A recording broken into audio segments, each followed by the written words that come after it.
what day is this? Because that becomes very murky. I said that was the hardest thing that I had in wrapping my mind around this. You know, blastocyst, it's around the first week. This is a blastocyst. I'm not going to ask you when it is, but I'll tell you right now. It's about the first week. It's a 4 to 5 day journey through the uterine tube, and then when it comes into the uterus, it starts to burrow into the wall. So it's already significantly burrowed in. This thing ripped up on the bottom, but it said it was week 1. So here are trophoblast cells. These have become syncytiotrophoblasts because they've lost their defining cells. They're releasing all kinds of enzymes that do away with cell membranes. And it's creating kind of a trophoblastic villi are starting to form. This is the endometrium. It'll later become the decidua basalis here and the decidua capsularis around the outside. But we don't see that now. On this thing, all I can say is, stage, it's a blastocyst. If I ask what is occurring here, implantation.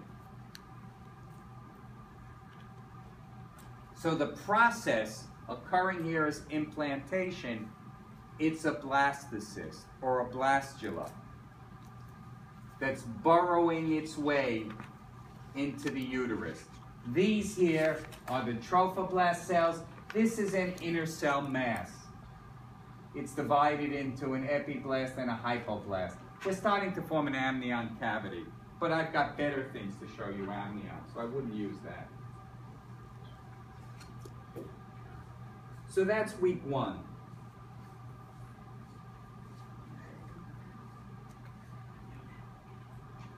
Sometime in week 2, and I'm not going to call this a gastrula yet. The reason why is because I don't see 3 germ layers. I still see an epiblast and a hypoblast. This hypoblast is forming a yolk cavity, or if you say yolk sac, that's fine. And it's forming an amnion from the epiblast. This is the inner cell mass. On the top is an amnion, on the bottom is a yolk cavity. And this little blip going backwards is called the allantois. It's going to become the body stalk, which will become the umbilical cord. And all this gray stuff that we're seeing in here, all that gray material, that's extraembryonic mesoderm. It's starting to make its way in between here now. We're going to be forming a gastrula. We're into our 2nd week, so we're going to form a gastrula. For now, I don't see it so much in here. I do see it here. The trophoblasts, or villi, are starting to convert themselves into a chorionic villi. It's not complete yet. But I do like this for showing a yolk cavity and an amniotic cavity. That's pretty clear on there.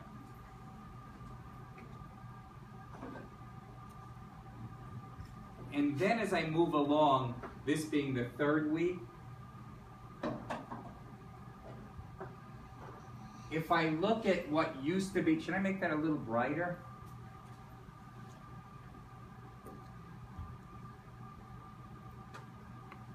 If I look at what used to be trophoblast villi, they now have blood vessels in them, right? You see the blood vessels? That's chorionic villi. We don't see the decidua. The decidua would be here, and then the fluids would be exchanged through here. But we can see chorionic villi. This is what releases that HCG, chorionic gonadotrophic hormone, that keeps the corpus luteum going. We clearly have a nice allantois here. Here's a yolk sac, fairly big at this point, but smaller in comparison. The amnion has gotten larger in comparison to the yolk sac at this point. Here's the amniotic cavity. Here's the yolk cavity. I see 3 distinct germ layers: ectoderm, mesoderm, endoderm. That's a gastrula. So if I ask, What stage of development? Gastrula. I can point to ectoderm, mesoderm, endoderm, amniotic sac, yolk sac, allantois, or trophoblastic villi. I can see all of that in this particular model.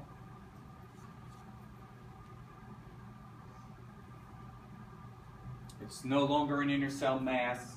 I can't see epiblast and hypoblast, but I do have 3 germ layers. And because you have 3 germ layers, the cells will now start to specialize. And we'll get the organs to start to form. This is after 4 weeks.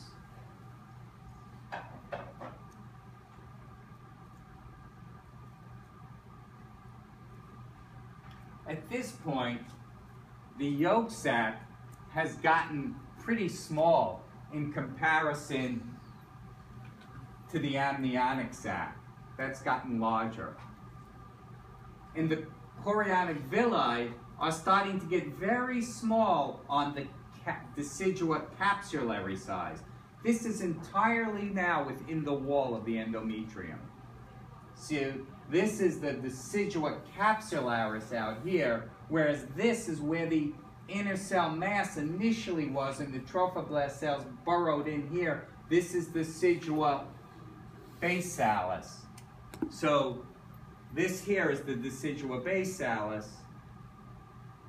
Here are the chorionic villi. This is making up the placenta here.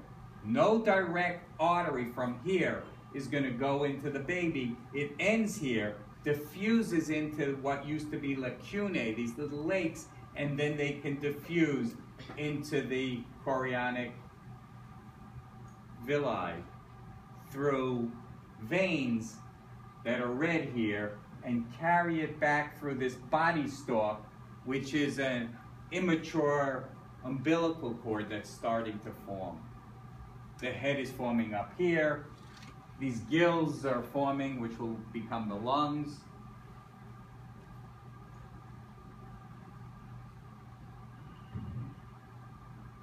Then a lot of these you can look at are very similar. The amnion is meeting with the chorion practically on this side to create one thing. They're showing you here the ovaries on either side and the fallopian tubes. Oh, that's what I could show. I'm not going to do it on the test, but just so that you see it, this is the decidua basalis, capsularis. Here's basalis. Look how much more blood is on the basalis side. When I flip it over, how hyperemic the uterus is right over here. This makes up the decidua basalis. This is capsularis. There's way more blood coming into this side. And because this is the 3rd month, at this time, there's a number on here, I think 40 or something, that's a fetus. Now, I might cover up what month it is or stuff like that, but read my question, because if I mention anything about it being past 9 weeks, what is this called? It's a fetus. After 9 weeks, when you have all the organs in place, it's now called a fetus. And by the end of the 3rd month, you have a defined umbilical cord too. Placentation is complete. Can't really see it on these models. We can see it on some other things. I can also use this big guy here and just say, what is this? No question here, that's a fetus. And then if you look here, if I span here and here, this is the chorion, this is the decidua basalis. These 2 things make up the placenta. This is your placenta right here.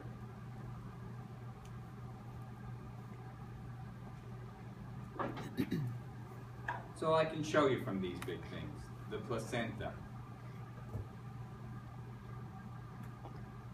chorion plus decidua make up the placenta. And from the placenta, you have the umbilical cord. It's number 3 on here,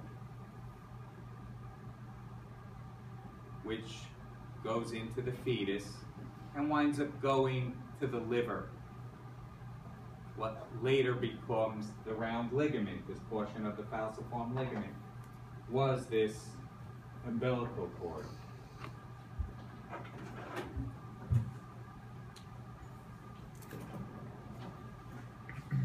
Fraternal twins, they show you 2 things of twins here. Fraternal twins have their own sac. I think that's what these 2 have. So they're from 2 different eggs. If they're identical twins, it's just that the egg divided weirdly and split into 2 instead of just undergoing the regular cleavage.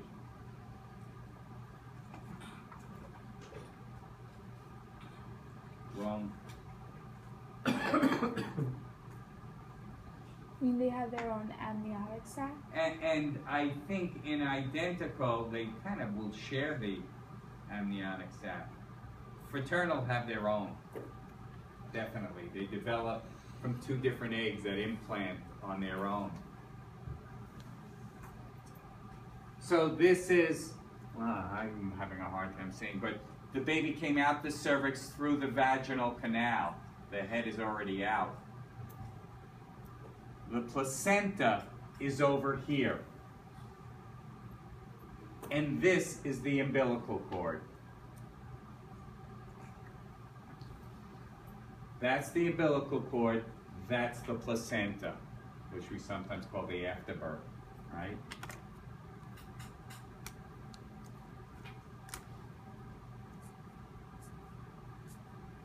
And this other picture is the same thing. It's a full-term fetus. That one's showing birth. This is showing full term. But once again, with the full-term fetus,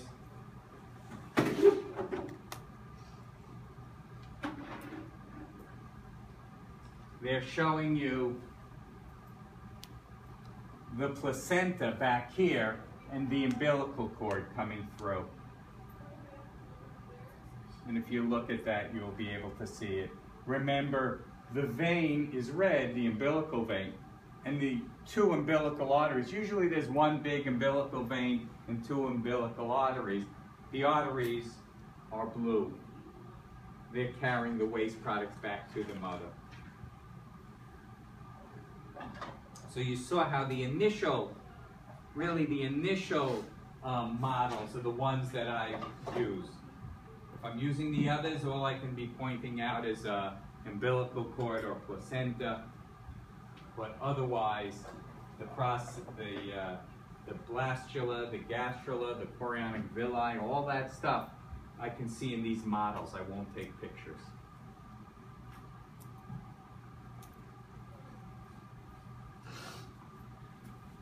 So you can look them over for a while.